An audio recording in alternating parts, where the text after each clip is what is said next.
Hot Springs Village Inside Out is a closer look at the greatness of Hot Springs Village, Arkansas and the surrounding areas.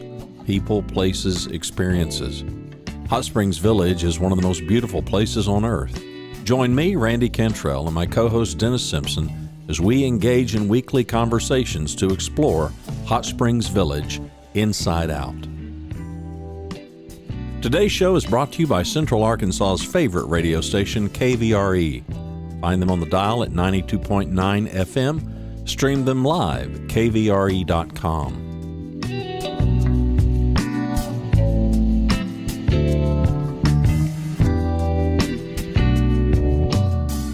RE/MAX of Hot Springs Village. The award-winning RE/MAX of Hot Springs Village is the largest real estate office inside the village with over 30 full-time agents and support staff. Visit them to learn more about this beautiful place to solve your real estate needs. Call them today at 1-800-364-9007. Find them online at explorehsv.com. They are RE/MAX of Hot Springs Village at 1-800-364-9007 or online at explorehsv.com. Ike Eisenhower State Farm. Ike and his award-winning team have been serving the insurance needs of folks all around Hot Springs Village since 1998. Ike has qualified for State Farm's President's Club, Chairman's Circle, and Hot Springs Village Insurance Agent of the Year. Call Ike Eisenhower State Farm today at 501-984-4100. That's 501-984-4100. Find them online at ikeeisenhower.net. Call them today for all your insurance needs because, like a good neighbor, Ike Eisenhower State Farm is there. Fresh from an airplane full of jet-lagged people, Mr. Chuck Miller. Chuck, how's it going, buddy?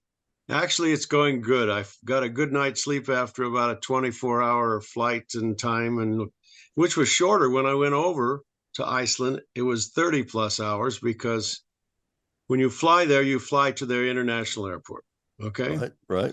Well, to go to the next domestic city, you got to go 45 minutes into town to get their domestic airport.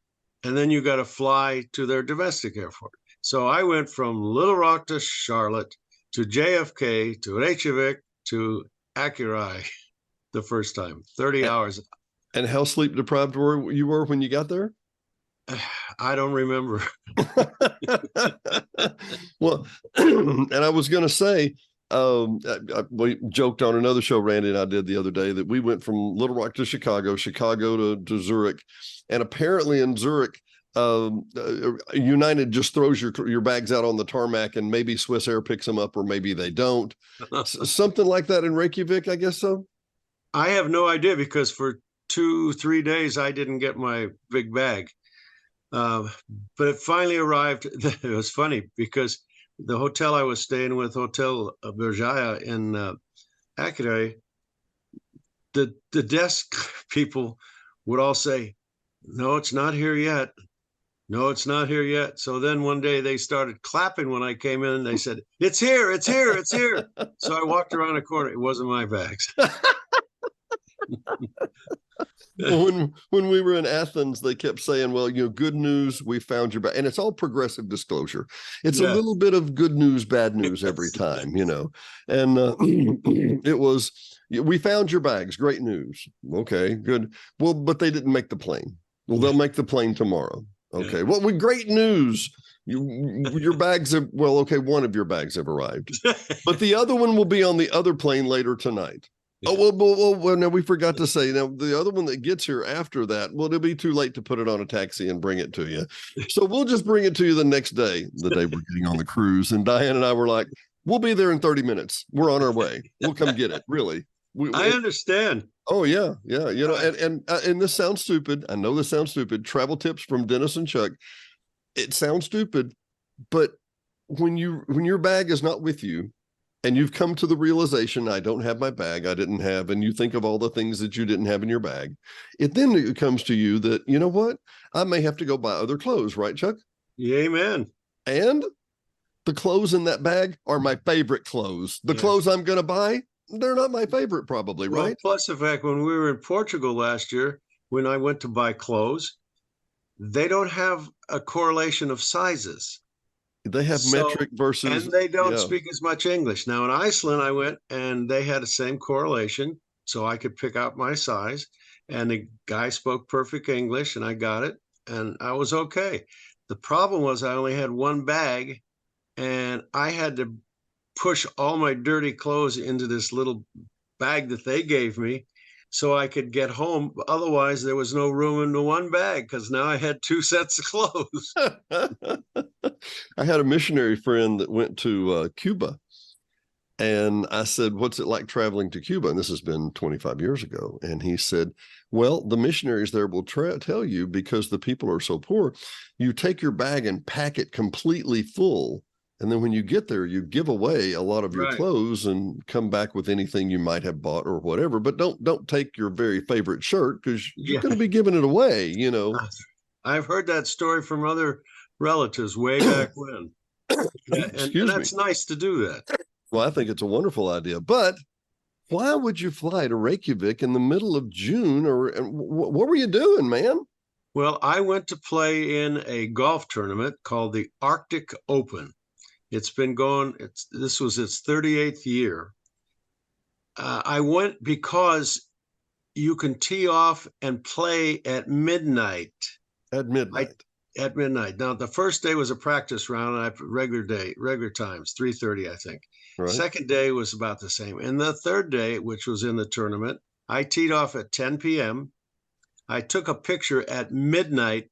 One of the fellows I was playing with took a picture, and the sun is over my right shoulder. And at 12:58, it went down, and 1:23, it came up. So I have now the pleasure of saying I played midnight golf in Iceland. And that's why I went. And I went because I'm doing an article for Golf Vacations magazine. Really? About the tournament and about Akureyri, the city, and then also Reykjavik. But the tournament was really excellent. However, I couldn't hit the fairways for the stuff in front of it, because here I play basically the forward tees because I'm old and I don't hit far. The senior tees, as we might call it. Yeah, thank you very much. They had me playing from what would be equivalent between the whites and the blues. Oh, really? At 6,000 yards. Well, there was no way. 6,000 yards? Yeah. So that was only part of it. The fairways were nice and wide. Right. But if you didn't hit the fairway, you were in rough. Now, we think of rough as being 4 to 5 inches. Mm-hmm. Some of the rough there was planted 50 years ago, and it's not grass. It's 2 or 3 feet high of brambles and everything else. It's really rough. It's the forest. You're hitting into the forest. It just happens to be next to the fairway. So you've got wide fairways, but if you don't make it to the fairway, you got a problem, right? Yeah. And I thought about this because there were a lot of guys that asked me, tell me about it when you come back. I'd sure like to go. Well, my comment is that if you're a good golfer, maybe you're a scratch to 10, you probably would like the course because you could play it. Now, the fellows that I played with on 2 different groups, they were exceptionally nice to me because they would help me find the balls and say, no, hit from here and do this. I don't want to tell you what I shot, Dennis, because this is going out over the air. But let's just say my 20 handicap was way too small. Way too small, right? Well, let's get straight to it. So we still stayed in double digits. We weren't in triple digits. Is that right? I'm sorry, I can't hear you. I will tell you, I shot 132. Really? I had some 10s. And I didn't go there with the idea that I was going to win anything. I went there to do the story, and it was superb. But also, I rode in a cart. Everybody else, about 98% of the people, all walk.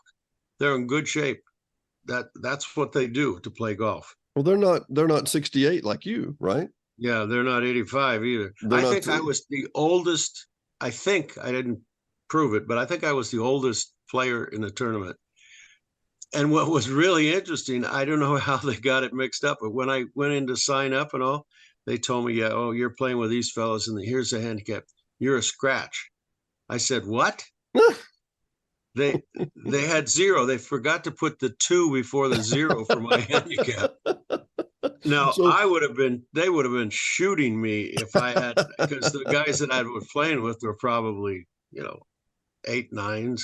They were wonderful people. I just had a great time, except for, go ahead. Oh, no, I'm sorry. Were they from all over, or were they? Yes, there were 244 participants.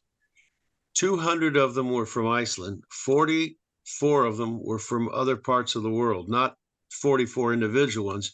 In fact, I'm going to get a hold of them. They're going to give me an update on how many countries. But I met people from Italy. I met them from, of course, Iceland. I met them from the U.S., Canada. It's been going on, as I say, 38 years. I sat next to a fellow at the dinner. He'd played in it 35 times. Now, he was from Iceland. Yeah. Wow. They did a very excellent job. Everything was organized. The dinner was excellent. Everything they did, they gave me 2 shirts with logos on it, a towel. That was part of it. It was $419 to be in the tournament. And it included 3 rounds of golf. It included 2 Arctic Open golf logo shirts. It included a towel. It included dinner. It included everything. The good news is, because I'm doing the article, they comp me for that. That's the kind of deal I'm looking for. Yeah, do they need skinny white guys from the village, or yes, sure. Well, that might be under 150. That might be where I'm at. Well, what they got is they got an old fat guy in me. The other thing is, I was fortunate because I work with the Tourist Bureau of Iceland, and they comped me into 6 nights at the hotel. Oh, the hotel, it's very expensive in Iceland. Really? The hotel I stayed in was a nice hotel.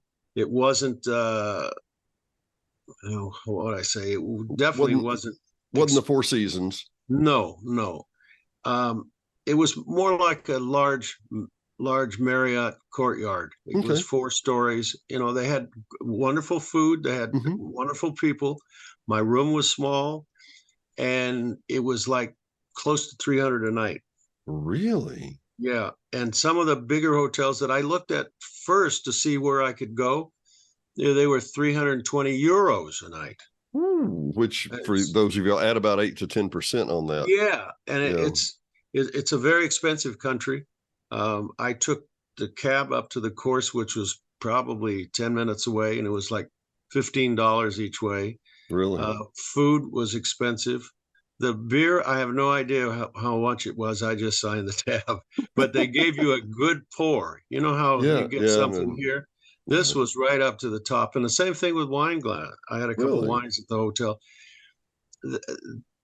I was amazed. I had heard it was expensive, but it was very expensive. Well, let's come in. Okay, 2 things here. Number one, I want to talk golf for just a second, and we need to do some 5 Mile High stuff for some people, and then I want to talk travel, because that's kind of the gist of it. But okay, so you're saying a 20+ scratch, or a 20 scratch, or 20 handicap, or whatever. Explain that to the average Joe Blow. Well, you have an index that you put down your scores, and through the USGA or the Royal and Ancient, they figure out a handicap for you. Okay. Now a handicap, and I went maybe the 10 Mile High view. What is par? What is par? Par is 7, and this course was 71. Okay, so they figure how much you should be handicapped in order to get to 71. So no, let me go for the 71, and I'm trying to explain to the non-golfer. So for here in the village, Ponce, a 4,500-yard monster, which I think is a very, very, very course. You get 5 chances to get it on the green. If you get it in the hole in 5 shots, that's par. That's par for the course, right? Par for that hole. For that hole, excuse me. So you're saying all 18 holes, some of them as long as 6,000 yards, 70? I'm sorry. The course was 6,000 yards. Oh. Hell, 6,000 yards, I'd still be playing. It's all in meters also. That's really fun to, I'm trying to figure it. And I play with my GPS tells me how far, and I play in yards, and I play from the front tees. There I had no GPS. I had meters, and I played from semi close to halfway to the blues. So it made a difficult thing. Yeah. But having said that, Dennis, I cannot say anything but good things about the tournament, about the people, how they handled it. Oh, I shipped my clubs, very expensive. Really? But it was over $500 to ship them and come back. But if I had tried to carry them, it would have been absolutely impossible. First off, they would have lost them along with my clothes. Well, but how do you before they even get a chance to lose them, how do you get them through TSA? You've got a big tube with a void in it, and I got it. It would not have been possible. So anybody that goes, I would say you ship your clubs, okay? Which ship sticks been a great thing. They picked them up at the house. They delivered them to the golf club in Iceland. They picked them up from Iceland, and they're on their way back now. They go through customs. They do all that. Expensive, yes, but do not try to carry them. And let's give a shout out again. Ship sticks. Ship sticks, yes. Okay, that's in shipping sticks of yes. Yeah. I got it. And they ship all kinds of stuff, but they're very, very much into golf. The other thing is because they have 2 airports. No, don't ever try it. Now, there is talk that they're going to have direct flights from U.S., probably JFK, into Acadie, which would solve about 5 hours because you get into Keflavik International, you have to take a bus for 45 minutes into the domestic airport. Then you have you go into the bus terminal, then you take another bus over for 5 minutes to get to the domestic airport. Then you fly in. It's just a hassle because tourism 20 years ago was basically nil. And now it's getting big, and so they're looking at this. And that's Iceland Air. I only have good things to say about them. They had very nice planes, and I would say this for the single gentleman. I didn't know looking myself. But no, just very attractive flight attendants in their uniforms and very attentive. The other thing that's so nice about it is everybody speaks English. Really? Now, everybody. Some of them, the cab drivers only could speak hello, how are you, where? But I never had a problem with English. And they also speak Danish because up until 44, I think it was, they were with the Danes. Right. So they had to learn Danish in school. They learn English. There's a lot of people there that are not Icelandic. Right. They have in the country, there's 27,000 Poles, and they're working in all kinds of jobs. Really? I met Romanians, Greeks, whatever. They're there to work because it's much better than in their country. It wasn't lost on me when we were going through Greece and Montenegro. One of the gentlemen we worked with was a second engineer. He actually was a tour guide for us, but he was a second engineer on one of the cruise ships and on some industrial ships. And he actually, I thought this was rather clever. He was going to a maritime college where, they teach you how to work on ships and how to be an engineer there. And one of those years he was at sea on these cruise ships or on an industrial ship. And so instead of having to go 4 years of college, they gave him a year of credit for actually being on a boat and doing the job, which wouldn't kill any of us these days, would it? So that people would know actually a little apprenticeship program, how to do something before you get on the boat, right? But I say all that to say one of the things, and for those of you that aren't interested in golf, thanks for staying with us for 15 to 18 minutes. Here's what I want to ask. What do you learn when you travel, Chuck? What do you learn about people? Oh, I'm not shy, so I try to talk with everybody. I try to learn about their culture. I try to learn about who they are, what they've done, their families, the area. I've done that since I bummed around Europe in 1960, and I decided that that's something I wanted to do.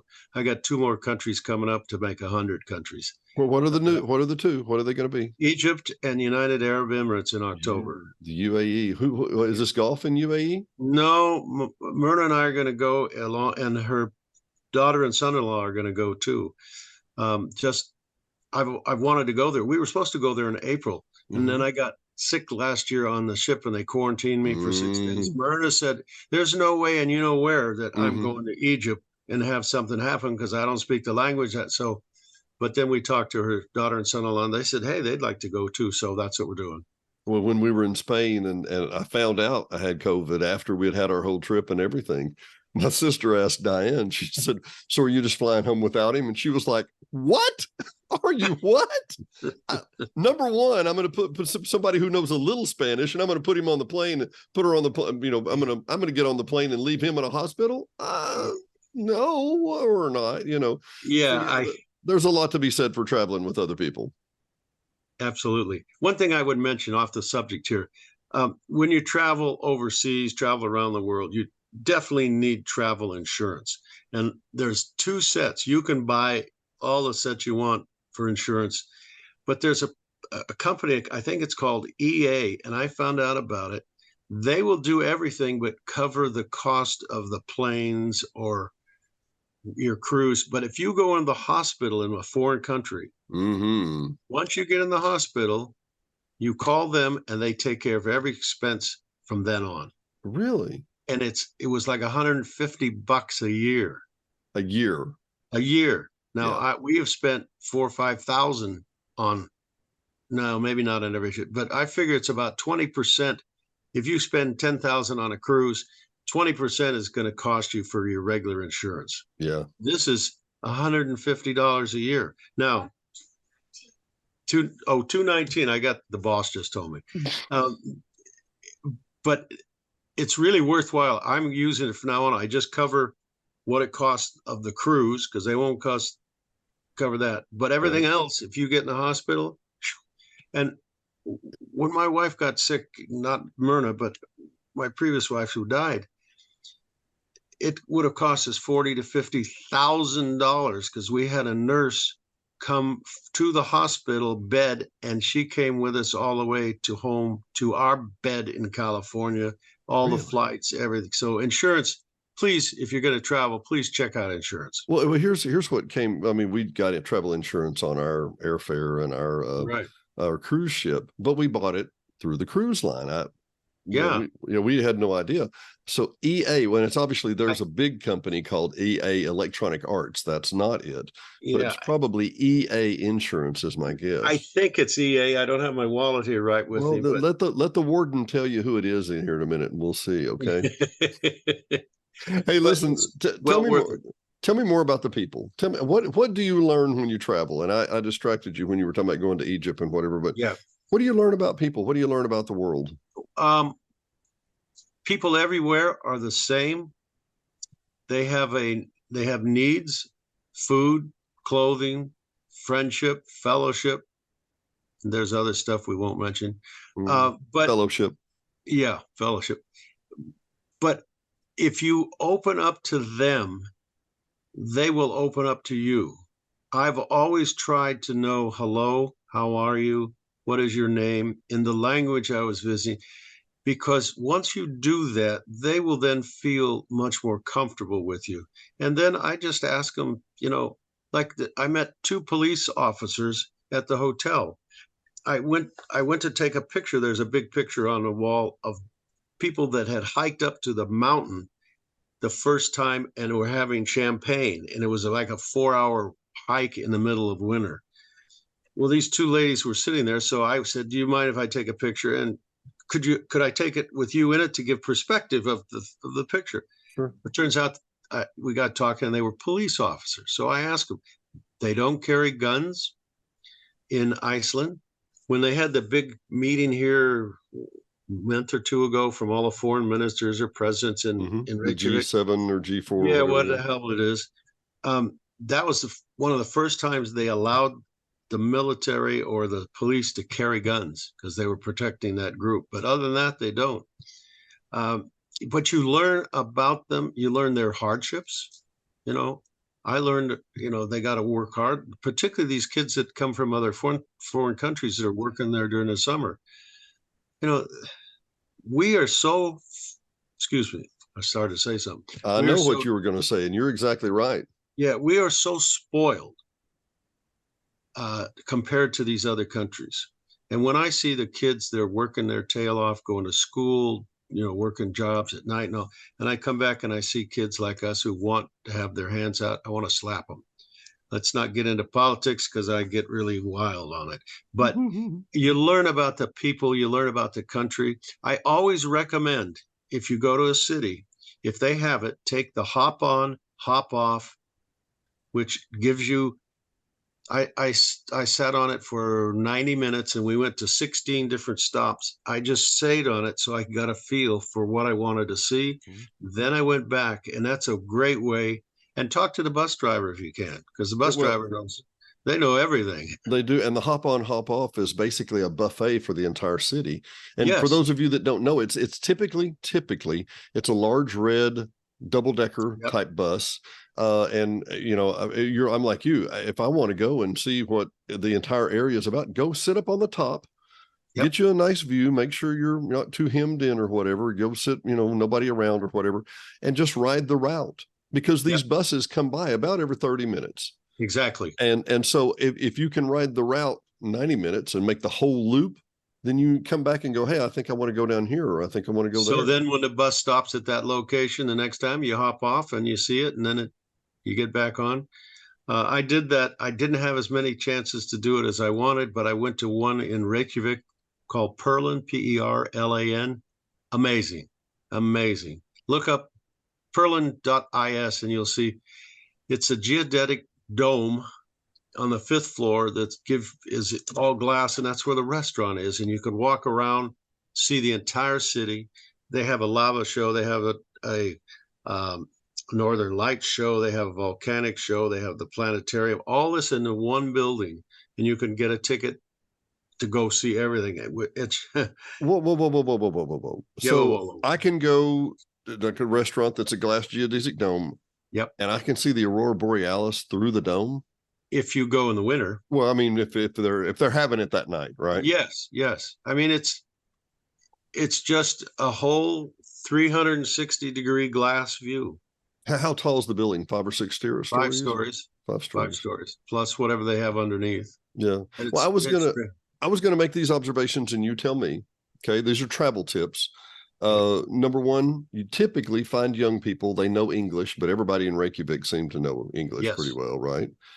Number two, and I'm looking back in my mind, I'm kind of looking back at one of the Facebook posts that we did, where we asked people for travel tips. And one lady was like, you know, make sure and get plenty of euros. Well, I went to Spain and had euros and nobody wanted them.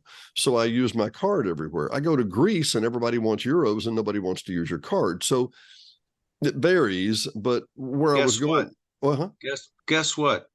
I never exchanged a penny. I used my credit card for everything. I never had to exchange any. I never had any Icelandic krona.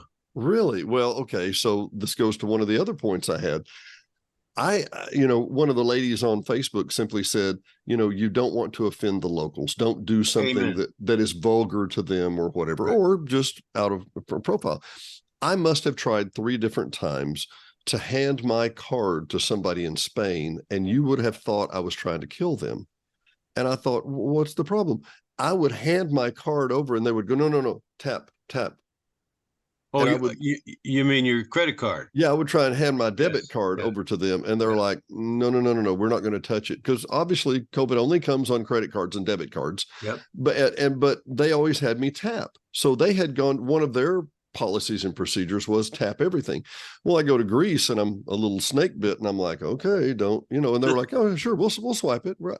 Okay. So, you know, it's a lot of different cultures in a lot of different areas. Well, right? I think that's the thing. Because I've been in 98 countries and 98 of them are different. But if you ask, in fact, I ask about tipping, because I tipped the cab driver, and I thought his expression was, "What's that? And why? Why would you give me more than what I charged you?" Exactly. So I'm already ripping your head off. Why do you want to pay me more? So I didn't ever tip anybody anything else, and there was never a problem.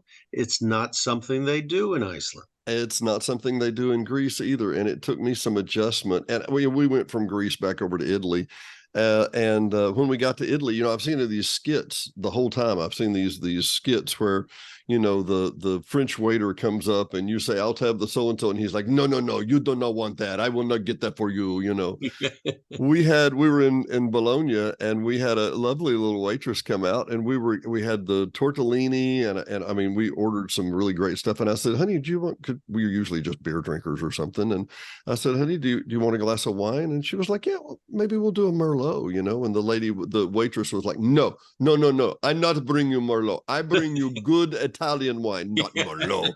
Like we had spit on her shoes or something. Yeah.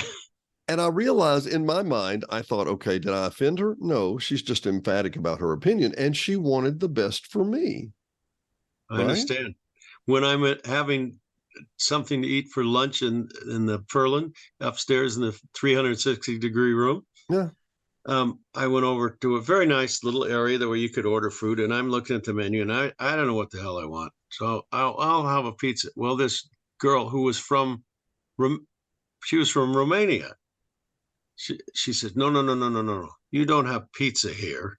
I said, "No, that's okay. What would you suggest?" It's on the menu. It's on the menu. Yeah. So she said, "Have this camembert cheese, which they put with like crust on it, and they deep fry it, and then it's with bread and slices of ham." It was fantastic, and I was appreciative that she would do that and tell me. Well, but I'm just thinking that I don't know that that's what I'd give an 85-year-old guy, but hey. Easy now. Was she selling insurance too? Was she? Yeah, no, but she could have sold me anything. Oh, right across the street from where I was in Akureyri, there was the largest water park in Iceland. So I said, "Well, I want to go over there and take a picture, maybe use it in the article." Sure. So I went over, and the guy says, "No, you can't come in today." I said, "Why?" He said, "We have a swim meet going on. It's not open to the public."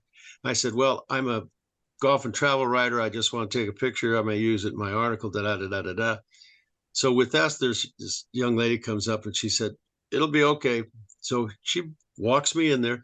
They were having the national championships swim meet, and it was amazing.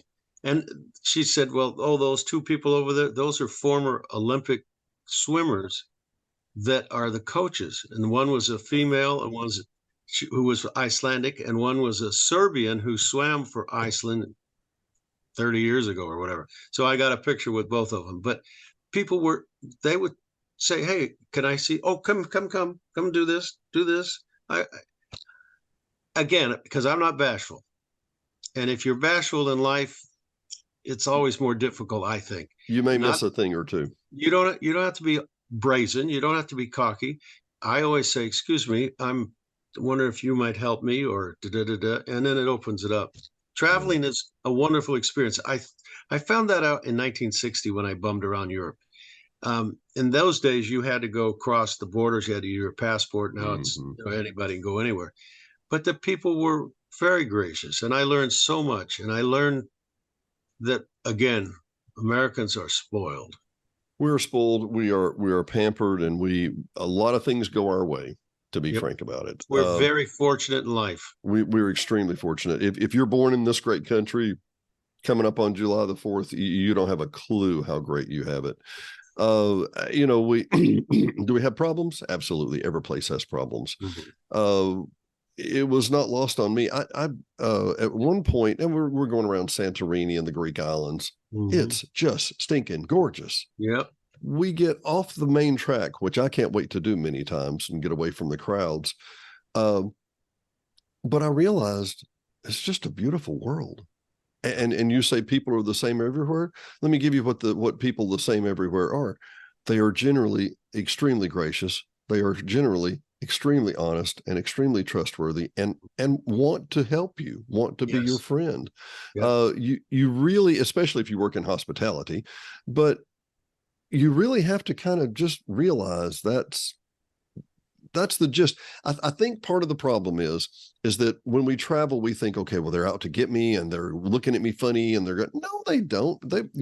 In Greece, they're happy to have you. They're happy to have you. And in Greece this year, they're having, our taxi driver told us, they're having record tourism in Greece. They expect 30 million people to come to Greece and visit the islands and visit Athens and the ruins and whatever.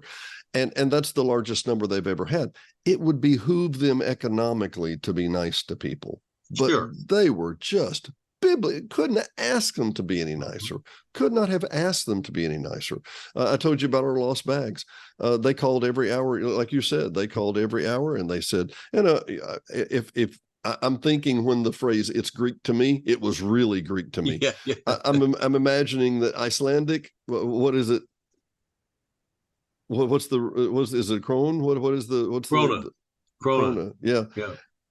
Yeah. You talk about a different world, but the people could not be more gracious, could not be more helpful. I got to ask, so for Reykjavik, and which is an international city, I get it, but the place that had the golf course had the golf tournament, right? They realize, we're having an international event. You better put your best foot forward.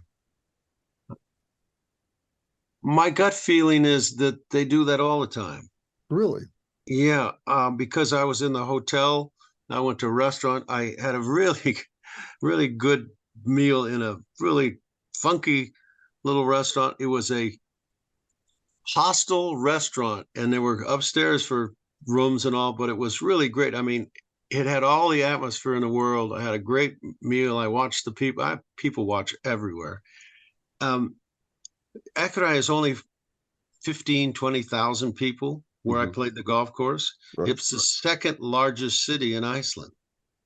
Really? Yeah. The largest one is Reykjavik, and Reykjavik is like LA in it. The city of LA isn't real big, but you talk about everything that's around it. Everybody says that's LA. Yeah. Well, Reykjavik is the same. I heard, and I haven't confirmed it, but it's supposedly like the city is 40,000, but surrounding it, like you're in the same city, it's like 250, 70,000. Yeah, the MTA, as they like to say, the metropolitan technical area. And the whole country is only 320,000. When we were in Montenegro, it was like 600,000, and they said of that 600,000 that roughly half don't live there more than 6 months, because they're on cruise ships or they're on, you talked about the other people, the Greeks that were coming to Iceland to work because the conditions were better. I can see that. I can see that a lot. Yeah. Once you get out of the cities or the tourist areas, you find that it isn't necessarily poverty in their eyes, but it's poverty in our eyes, because they don't have, 3-bedroom, 2-bath house with everything. The rooms, and I think you may have found this too, although you're much more fluent than I am. The hotels in most of these countries the rooms are small. It's not like although when I was in Hungary 4 or 5 years ago, I think the room was half as big as my house, but I was being comped in because I was writing a story. Right. But most of the time, like the beds were about 2/3 the size of a single bed. I had to rent in Reykjavik, and I had it was called a cozy little apartment. Cozy. Yeah. Cozy got it. It probably didn't have 600-700 square feet. And it was $178 a night. Really? So have we talked before about the Big Mac Index? Have we discussed that? I don't think so. Do you know what the Big Mac Index is? No. Well, in countries around the world, we were in Spain, and a huge jug, I mean, 1.25 liter jug of Jaeger, which is like liquid gold here, was $24. Well, here it's $45 to $55. And they discussed the taxes and whatever. And we were in the supermarket, and they had a really nice bottle of wine that was recommended for $2 or 2.99 euros, And I realized that I thought, okay, well, do they just have really cheap liquor taxes? Do they have whatever? And there is a Big Mac index that says, okay, how much would a Big Mac be every country in the world? And a Big Mac in the U.S., on average, big place, right? But on average, the Big Mac is something like $5.15. Well, in Montenegro, a Big Mac was $3.36. So which is expensive. Exactly. So I was wondering, I think in Reykjavik, and I did see at one time that Iceland was one of the top 10 or 15 Big Mac deals. It's not cheap at all. But if you're wondering, travelers, if you're wondering how expensive are things going to be, look up the Big Mac index, referring to the Big Mac McDonald's sandwich. If you think about it, Big Macs are sold around the world. Is the price the same? No, it's got different elements and different inflational interest every time. Was the euro? Did you see euros in? No, they don't use euros. It's all krona. All krona. Yeah. Well, let me give you two quick thoughts. Sure, please.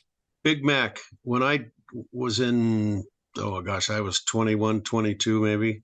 I ran A&W drive-ins in California, and a McDonald's opened up 2 miles down the road. I said, that place will never make it. It was 19 cents. 19 cents. The second thing, food and taxes. I asked about it. I had to buy clothes. Okay. Food, there's a 17, I think it's 7 or 17% tax. I think it's 7. And on clothes, etc., 24%. 24%. Yeah, now it's included in the bill, so it's not like it's $10 and they had 24%. I bought some underwear. I bought a pair of pants. I bought just general stuff that I needed, and it was $220. Here it would have been maybe 40 at McDonald's or at Walmart, 40 or $50. Really? Yeah, but I'm not favor of this, but they have a socialized program. They have healthcare and they have schools. It's all paid for, but they tax the hell out of them. There is no such thing as a free lunch. Yeah, it comes out somewhere. There's a friend of mine that Rune Johansson from Amsterdam, and a wonderful guy. I just love him, and I met him when he was an exchange student here. And Rune was saying that, Amsterdam is like where Philips Electronics and a lot of others are. And he said that they had free healthcare, free healthcare and free college. Right. And that the income tax was 51%. So you get to take which half of the dollar you make and send it wherever you want, but you got free college, provided you got kids or you want to go to college, and you got free healthcare, provided you get sick. So anyway, it's never lost on me. I'm always fascinated how everybody does things a little different, and it's not to be different, but from the electrical wiring and other in Europe to the way the ships. I mean, it's just different because everything is different. Everything. Speaking of ships, there were 3 cruise ships in Akadai. Really? Which I thought was amazing. There's a group I met. They were started in Rotterdam, and they were on 24 days going around, and they were in Akadai for a day or so. I've cruised a lot. I've cruised 34 or 5 times. And the first story I ever wrote for anybody was hotels that move. And that's what a cruise ship is. Yeah. And you don't get to really get to the people as much, but you get to see what the ship or what the place is like. It's a buffet again. Yeah. Yeah. And for elderly people that may have problems getting around, that's a great way to go, because you can go on. I don't do it that way because I'm healthy enough, but I see people with canes and walkers and all that. Well, they can go see the world and be taken care of. Yeah. And I was really surprised to see the 3 ships there in Ekadai. Well, when we were at Santorini, which everything I see, once you go someplace, all you see is the ads for it, after whatever. When we were at Santorini, we were one of the cruise ships, had 2,400 passengers, about 800 crew. So we were a good to mid-sized ship. And right behind us was one of the Virgin behemoths, and if I'm not mistaken, there were 7 cruise ships that day. So that could have been about 25,000 people Yes. disembarking on this little town, city. And of course, whatever. you walked up to the town, didn't you? You know, you haven't seen that show yet, but Diane today wore some white linen pants that she looks great in. She's a beautiful girl. And we got off, and us and 24,000 of our closest friends were trying to ride the gondolas to the top. Yeah. And it's about 680 feet to the top. And the waiting line was 2 hours and something. And I walked around to the side and I told Diana, I said, you know, the donkeys are only 10 euros. I'm not riding a donkey in these white linen pants. I'm not gonna. And a little Oriental lady hopped up on one of the donkeys with a dress on, and Diane went, okay, I'm getting on the donkey. Here we go. Yeah.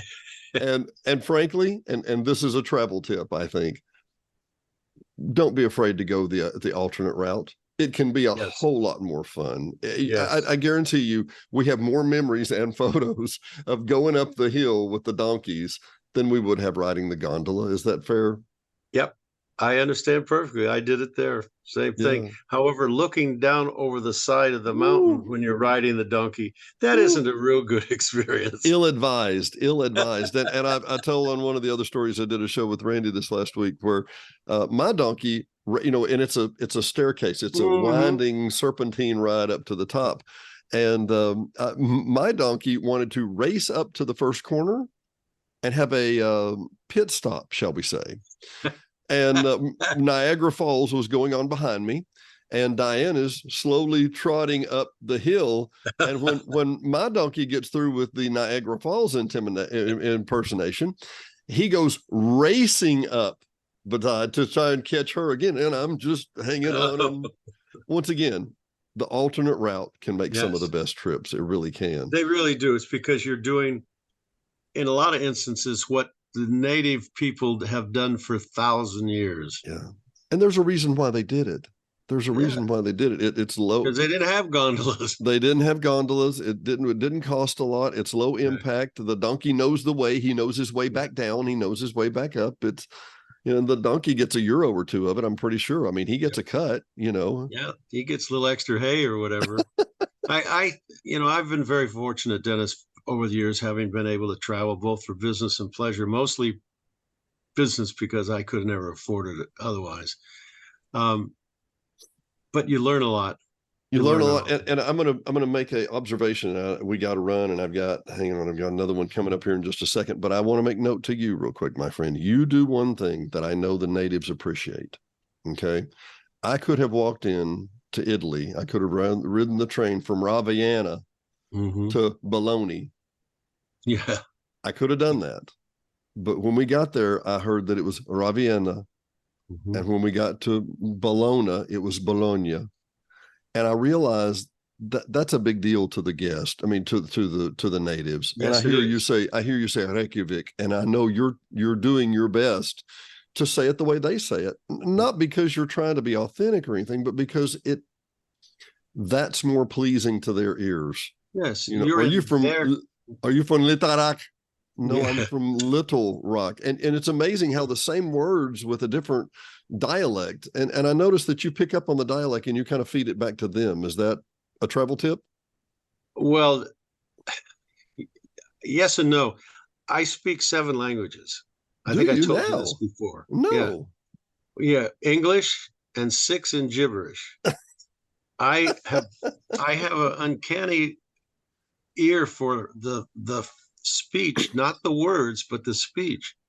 So I don't try to use that on them, but I try to hear what they say. Like I asked, how do you say thank you? Well, it took me a long time to get even close. It's tack för. Okay. Yeah. And I had it, once I saw it written out, I could get it a little better, but I didn't. It's a difficult language because it's not like anything else. But I pick up enough words that I try to do that. And I say that to people that travel. Please do that. It will make the people that you talk with feel that you really are interested in them and their country. So, I'm sorry. No, which will, I'm sorry. And they'll appreciate it. And that opens up the door. Well, I thought that anyone understood English if you said it loud enough and slow enough. I remember seeing some lady doing that someplace, and when she finished, the little gal, she said, "That's okay, I speak English." And English now is pretty well in most countries, It is. particularly, as you said earlier, with the young people, because they learn it in school. It is, and I was surprised to put your international travel fears at ease. We're at the Parthenon in Athens. We're in Piraeus. We're in. I can go down a list of places. Mhm. Every place we went had Greek and English. Yes. It didn't have Spanish. It didn't have Portuguese. It didn't have German. It didn't have French. It had German, Greek, and English. And when we were in Italy, it had Italian and English. It's becoming a universal language, and I can see why. When I bummed around Europe in 1960, French was the international language. Oh, really? Well, because French had a lot of colonies and dominated the society. And you know, Americans weren't traveling, and then now you go and it's English, except it's a little reverse when you go to Miami. It's Spanish with English. Spanglish. Sí. Yo no quiero usar el chichedo volando. See, look at you. And I was going to say one other thing, and we talked about this just a little, but the gist of it is, and I told Diane, and she just, it was I could see the gears turning in her learning this. Every language is a song. Mm-hmm. Every language is a song. They have a different pattern.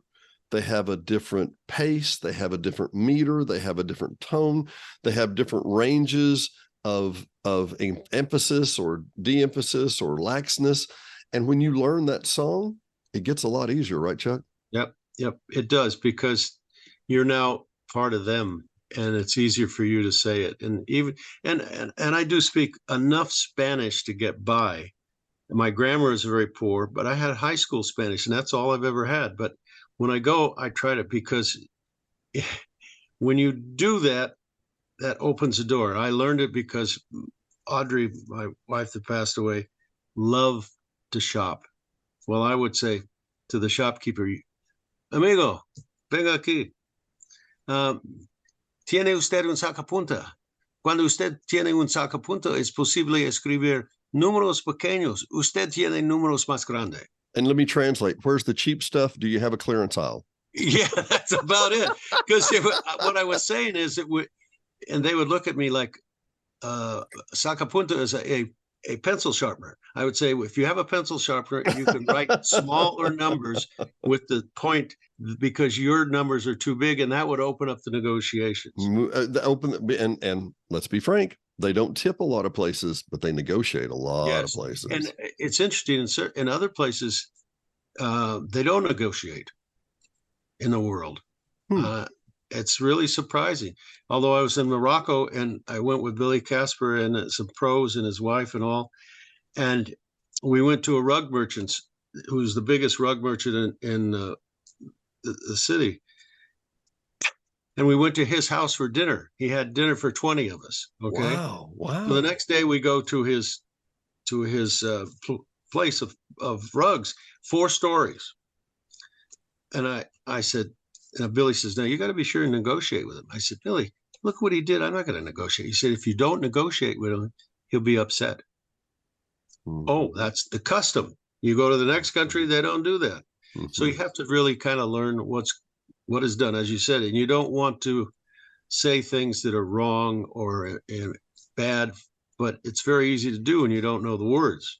And your point person, your travel guide, your tour guide, your bus driver, your taxi driver, they will inform you on these things. Yeah, just ask. Sure. You'll say, "Well, should I negotiate? Should we haggle? Should we?" And they're, "Oh, no. Or, "Yeah, sure. Of course you haggle." And the funny thing is that inside of that, there's even politeness.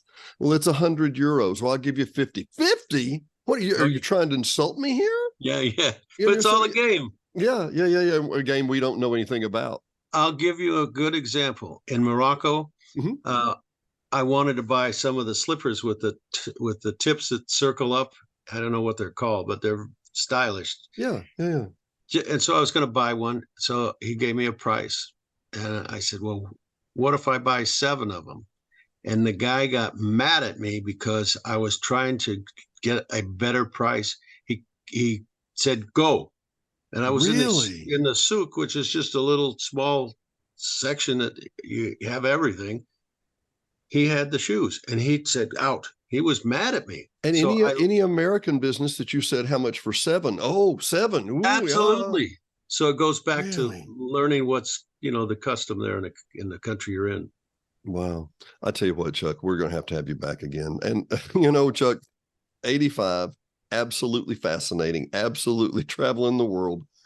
You're my kind of role model, buddy. Well, you're kind of mine because you figured out how the hell to get me on this thing because I don't know diddly about computers.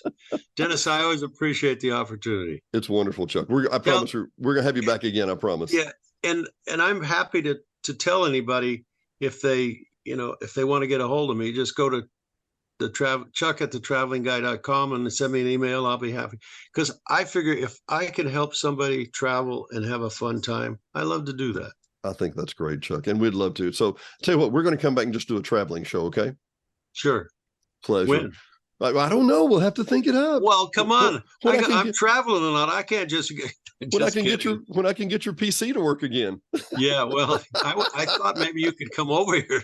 I could do that. No, well, I've talked to my wife about having you do that because you've told me how much less expensive it is for TV, etc. Well, we're going to help you cut the cord too here in a while, okay? Yeah, I thank you. And we're looking forward to having you speak to our United Methodist men because you can help them too. Yeah, there seems to be a bunch of older guys who want to cut the cable. Who knew, right? Yeah, it's amazing. $200 a month for cable. Yeah, it's a crazy world. It is. For Hot Springs Village Inside Out. I'm sorry, Chuck, go ahead. No, I'm just going to say, if you come and help us do that, then we can travel more. Ooh. If I can help you do that and you can travel more, you can call me or we can do video from wherever you're at. How about that? Ooh, Chuck, I love it. Video from Egypt with Chuck. Now we're talking. Now, I'd be happy to do it, but you'd have to sure as heck show me how. I'll pack you up one phone with nothing else on it. Okay, go and do this. Whatever it is, that'd be good. Dennis, always a pleasure. Thanks so much for having me. Thanks, Chuck. Glad you made it back safe and sound. For Hot Springs Village Inside Out and Chuck Miller, we will see you next time. Thanks for watching and listening to Hot Springs Village Inside Out, a weekly podcast starring Hot Springs Village, Arkansas. Visit the website at hotspringsvillageinsideout.com.